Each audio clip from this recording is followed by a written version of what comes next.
हिंदी गद्य साहित्य का विकास डॉक्टर रामचंद्र तिवारी जी की पुस्तक से हम देख रहे थे, जिसमें हम जयशंकर प्रसाद जी की कृतियों को देख रहे थे। जयशंकर प्रसाद जी की समीक्षा देख रहे थे रामचंद्र तिवारी जी की दृष्टि से। आज देखेंगे हम गद्य काव्यकार प्रसाद। प्रसाद की गद्य काव्य के रूप में कोई स्वतंत्र कृति उपलब्ध नहीं है, किंतु यह निश्चित है कि साहित्यिक जीवन के प्रारंभिक दिनों में उन्होंने कुछ गद्य गीत लिखे थे। इन गद्य गीतों का इतिहास रायकृष्ण दास जी ने इस प्रकार लिखा है। रायकृष्ण दास जी लिखते हैं कि इन्हीं दिनों, अर्थात 1918 की बात है, इन्हीं दिनों जयशंकर प्रसाद जी ने पहले पहल साधना को देखा। उन्होंने भी उसे बहुत पसंद किया। केवल जवानी ही नहीं, एक दिन आए सुदामा की तरह कुछ छिपाए हुए उसे बहुत छीना झपटी और हाँ नहीं के बाद बड़े हाव भाव से उन्होंने दिखाया। वह एक साफ सुथरी छोटी सी कॉपी थी, जिसमें 20 के लगभग गद्य गीत उनमें लिखे हुए थे। मैंने कईयों को झांका, सुंदर थे। एक में का संध्या वर्णन अभी तक नहीं भूला। मैंने छूटते ही कहा, क्यों गुरु, मुझे पर हाथ फेरना। वे मेरी संकीर्णता पहचान गए। कई दिन बाद कोई मुनासिब बात कहकर उसे उठा ले गए और उन भावों में से कतिपय को छंदोबद्ध कर डाला। उनके झरना के प्रथम संस्करण का अधिकांश उन्हीं कविताओं का संकलन है। रायकृष्ण दास जी ये प्रसाद का विकासात्मक अध्ययन में अंकित किए हैं। प्रसाद ने अपनी कहानियों में भी गद्य गीत लिखे हैं।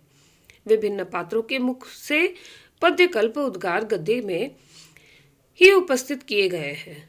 पत्थर की पुकार, बुलबुल का गीत, जीवन के प्रति, बंजारे का गीत, मेरा अस्तित्व, पथिक का गीत, विरह का गीत, हंसी, इसी प्रकार के गद्य गीत हैं। नाटकों में स्वगत या संवाद रूप में आने वाले गद्य खंडों में से हम भली भांति परिचित हैं। ये श्रेष्ठ गद्य गीत उदाहरण स्वरूप उपस्थित किए जा सकते हैं। अब प्रसाद जी के चंपू को देखते हैं। चंपू, प्रसाद ने कुल 3 चंपू लिखे हैं। उर्वशी चंपू जो 1906 ईस्वी में प्रकाशित हुई थी। बभ्रुवाहन चित्रांगदा चंपू 1907 ईस्वी में। उर्वशी 1918 ईस्वी इसके प्रकाशन का वर्ष है। प्रथम चंपू अब उपलब्ध नहीं है।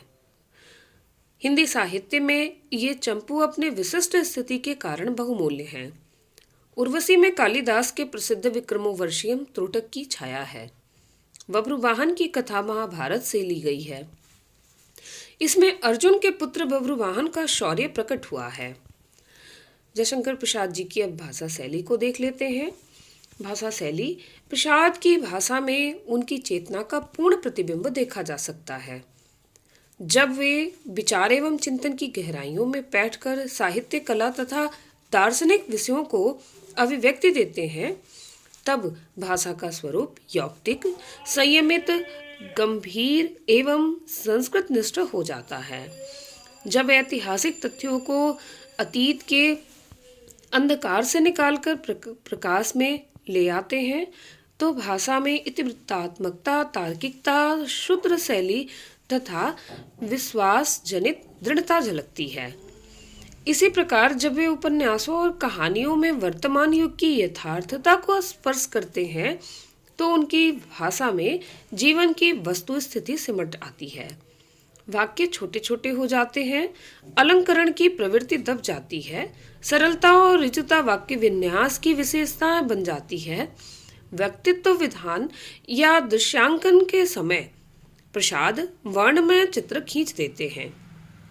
अतीत के खंडहरों में विचरण करते समय उनकी भाषा कल्पना की विभूति से भर जाती है। कल्पनात्मक एवं भाव प्रधान स्थलों पर तो भाषा की स्निग्धता, प्रवाह, भाव प्रवणता, शब्द चयन, कोमलकांत पदावली देखते ही बनती है।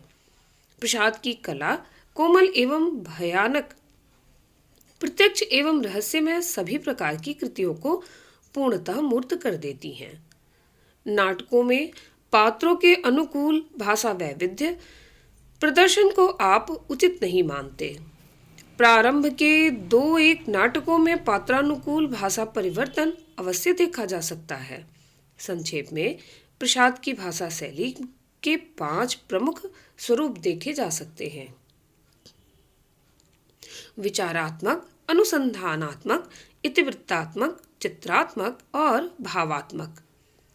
ये 5 स्वरूप प्रसाद की भाषा शैली में देखे जा सकते हैं। सामान्यतः भावात्मक प्रसाद की प्रधान शैली है। नाटकों, उपन्यासों, कहानियों, गद्य गीतों सभी में इसका समान प्रसार लक्षित होता है। इसका एक सुंदर उदाहरण अजातशत्रु के प्रथम अंक में देखा जा सकता है। अजातशत्रु नाटक से प्रथम अंक से यह तथ्य है कि हृदय निरव अभिलाषाओं का नीड़ हो रहा है। जीवन के प्रवाह का वह मनोहर स्वप्न विश्व भर की मदिरा बनकर मेरे उन्माद की सहकारिणी कोमल कल्पनाओं का भंडार हो गया। मल्लिका, तुम्हें मैंने अपने यौवन के पहले ग्रीष्म की अर्धरात्रि में आलोकपूर्ण नक्षत्र लोक से कोमल हीरक कुसुम के रूप में आते देखा। विश्व की असंख्य कोमल कंठों की रसीली ताने पुकार बनकर तुम्हारा अभिनंदन करने, तुम्हें संभाल कर उतारने के लिए नक्षत्र लोक को गई थी। इतिवृत्तात्मक शैली का प्रयोग प्रायः कथा साहित्य में हुआ है। एक इतिवृत्त को देखिए। आगंतुक ने कहा,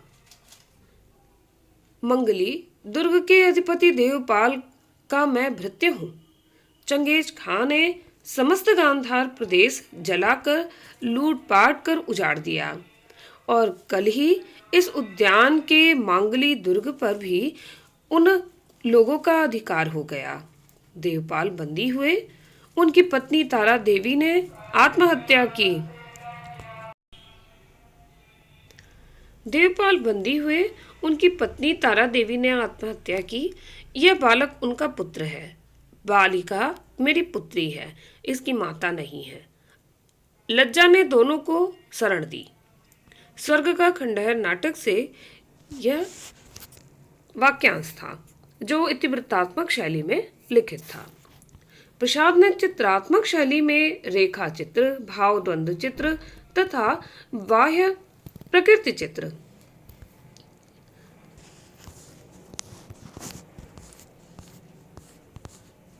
सभी को प्रस्तुत किया है। एक रेखा चित्र देखिए। तितली अब वह चंचल लड़की ना रही जो पहले मधुबन के साथ खेलने आया करती थी। उसकी काली रजनी सी उन्नीदी आंखें जैसे सदैव कोई गंभीर स्वप्न देखती रहती है। लंबा छरहरा बदन, गोरी पतली उंगलियां, सहज उन्नत ललाट, कुछ खिंची हुई भौं और छोटा सा पतले पतले होठों वाला मुख साधारण कृषक बालिका से कुछ अलग अपनी सत्ता बता रहे थे। कानों के ऊपर से घूंघट था जिससे लटें निकली पड़ी थीं। उसके चौड़े किनारे की धोती का चंपई रंग उसके शरीर में घुला जा रहा था। वह संध्या के निरभ्र गगन में विकसित होने वाली अपने ही मधुर आलोक से संतुष्ट एक छोटी सी तारिका थी। तितली उपन्यास से यह उद्धरण था जो रेखा चित्र शैली में लिखित था।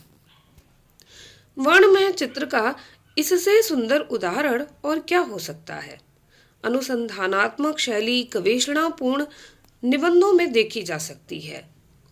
नाटकों का आरंभ निबंध से एक उदाहरण अप्रासंगिक न होगा। नाटकों का आरंभ, इससे एक वाक्यांश देखते हैं जो अनुसंधानात्मक शैली में है। भरत ने नाट्य के साथ नृत्य का समावेश कैसे हुआ, इसका भी उल्लेख किया है। कदाचित पहले अभिनयों में, जैसा कि सोमयाग या प्रसंग पर होता था, नृत्य की उपयोगिता नहीं थी, किंतु वैदिक काल के बाद जब आगमवादियों ने रस सिद्धांत वाले नाटकों को अपने व्यवहार में प्रयुक्त किया तो परमेश्वर के तांडव के अनुकरण में, उसकी संवर्धना के लिए नृत्य में उल्लास और प्रमोद की पराकाष्ठा देखकर नाटकों में इसकी योजना की।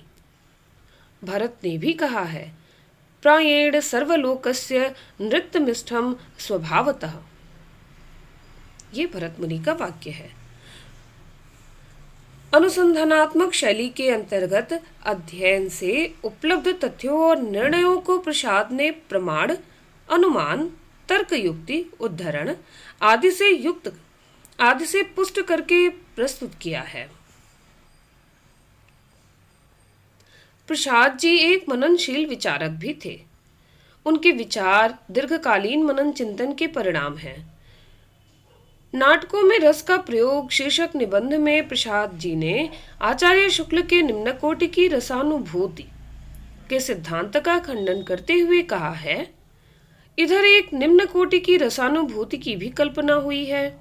कुछ लोग कहते हैं कि जब किसी अत्याचारी के अत्याचार को हम रंगमंच पर देखते हैं तो हम उस नट से अपना साधारणीकरण नहीं कर पाते, फलतः उसके प्रति रोष भाव ही जागृत होता है।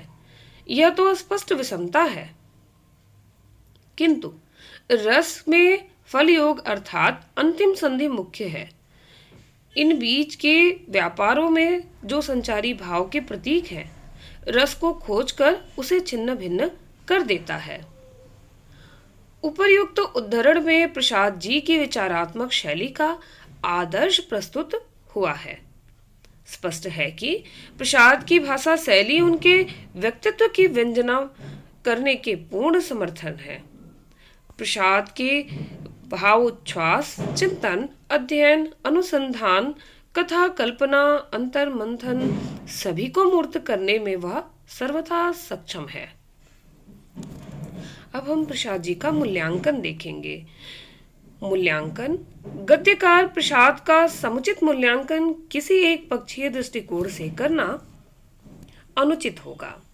भारतीय संस्कृति, धर्म और दर्शन के गूढ़ तत्वों की मार्मिक व्याख्या सुदूर अतीत से चली आती हुई मानवीय चेतना की अतलवर्तीय एक सूत्रता को लक्षित करके उसका आधुनिक युग के संदर्भ में विश्लेषण, मानव चरित्र के विविध गुप्त एवं जटिल पक्षों का उद्घाटन, आधुनिक भारतीय समाज के खोखलेपन का निदर्शन, प्रेम के उदात्त स्वरूप की प्रतिष्ठा, सौंदर्य की मोहक व्यंजना, इतिहास के अवशेषों में से मार्मिक एवं प्रेरक प्रसंगों का चयन, राष्ट्रीय गौरव की प्रतिष्ठा, नारी के व्यक्तित्व में ममता, श्रद्धा, त्याग, शक्ति और शौर्य तथा छल, घृणा, प्रपंच, ईर्ष्या, विलास की विरोधी धाराओं का कभी अलग अलग और कभी एक साथ गुंफन, प्रकृति और मानव के संघर्ष और सहयोग का धूप छाही अंकन,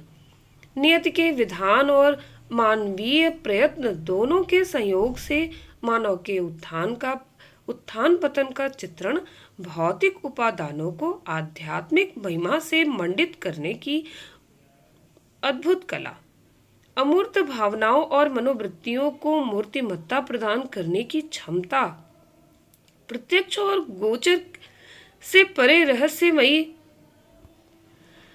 सौंदर्य सत्ता का निरूपण आदि अनेक विशेषताओं के लिए प्रसाद चिर अमर रहेंगे। भले ही उनके नाटक अभिनय न हो, भले ही उन्होंने यथार्थ को महत्व न दिया हो, भले ही उनका दृष्टिकोण रूमानी हो, भले ही उनका साहित्य दार्शनिक समाधान प्रस्तुत करने वाला हो, इससे उनकी अमरता पर कोई आँच नहीं आ सकती। निसंदेह प्रसाद अपने युग के महान चिंतक, प्रयोक्ता और सर्वश्रेष्ठ सृजनात्मक प्रतिभा हैं। मित्रों, इसी के साथ प्रसाद जी की व्याख्या पूरी हुई। मिलते हैं अगले वीडियो में नए रचनाकार के साथ। तब तक के लिए आपका बहुत बहुत आभार, धन्यवाद।